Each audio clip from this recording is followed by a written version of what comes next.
وبرکاتہ۔ دو سوال ہیں، اس میں سے پہلا سوال یہ وی آر گونا ڈسکس۔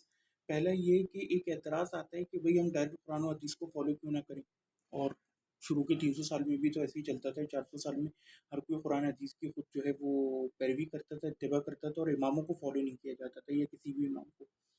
دیکھیے ہم نے ہمیشہ یہ بات بتائی کہ اماموں کو فالو کیا جاتا تھا صحابہ کے دور سے، مسند فتاوی پر جو ہے چند براجمان تھے، ابن عباس، ابن عمر کی۔ آپ احادیث کی کتب پڑھ لیں، آپ کو پتہ چل جائے گا کہ فلاں صحابی فلاں کے پاس بھیج رہے۔ حضرت عمر جو ہے بخاری میں مل جائے گا آپ کو کہ حضرت ابن عباس کو بٹھاتے تھے سینئر صحابہ کے درمیان فتوے کے لیے۔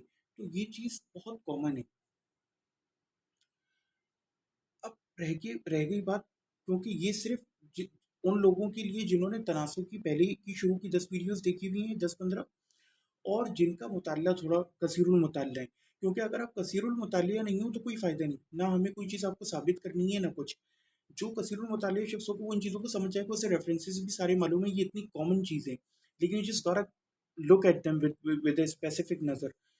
اچھا جی، اب آپ آ جائیں، میں آپ کو ایک اور مثال دیتا ہوں کہ ہم یہ کیوں کہتے ہیں کہ ان 4 اسپیسیفک، کیونکہ یہ مدون ہو گئے، باقی سب امام اوزاعی ہو گئے، دیگر ہو گئے، ان کی پھر ضائع ہو گئی، سفیان ثوری کی ضائع ہو گئی۔ ہمیں ہیئر اینڈ دیر کچھ فتاوی مل جاتے ہیں، but it is now last with time.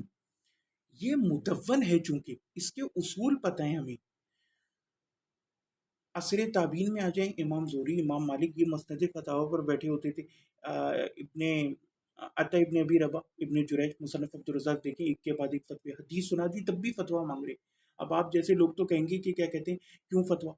انہوں نے واضح پوچھا کہ بتائیں رکوع میں کیا اذکار کیے جائیں، کوئی حدیث ہے آپ کے پاس؟ تو انہوں نے کہا کہ میرے پاس کوئی حدیث نہیں۔ پھر ابن جریج نے کہا اچھا آپ بتائیں آپ کیا پڑھتے ہیں؟ پھر انہوں نے وہ لمبے اذکار ذکر کیے، اور پھر آخر میں ایک مرفوع فعل والی روایت سنائی۔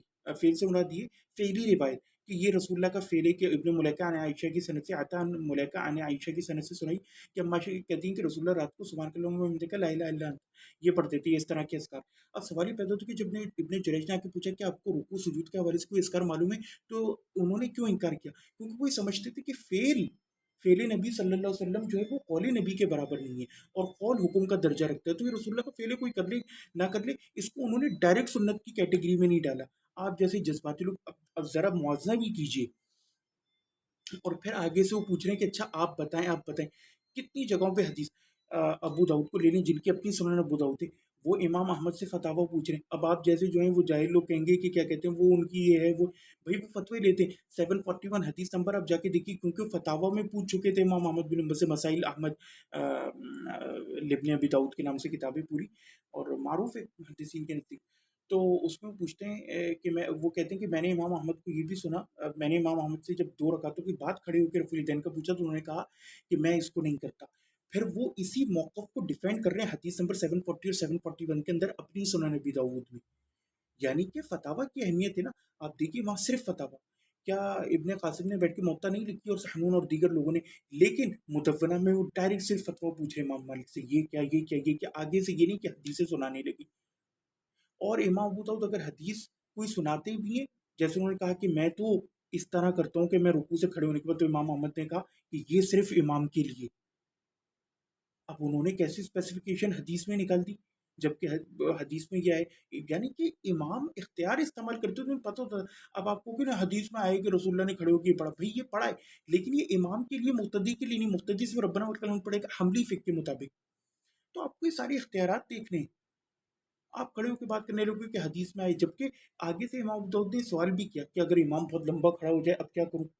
اب اہل حدیث فتویٰ تو یہی کہ آپ بھی پیچھے پڑھتے رہو، لیکن امام احمد شروع کے 300 سال کے، آپ باتیں کرتے ہیں نا شروع کے 300 سال، وہ کیا فتویٰ دے رہے ہیں کہ اگر تم مقتدی ہو تو صرف ربنا ولک الحمد کو، اللہ میکسیمم اللہم ربنا ولک الحمد، اور میں تو واو کا اضافہ بھی نہیں کرتا، ایک ایک لفظ پہ آپ ہنسیں۔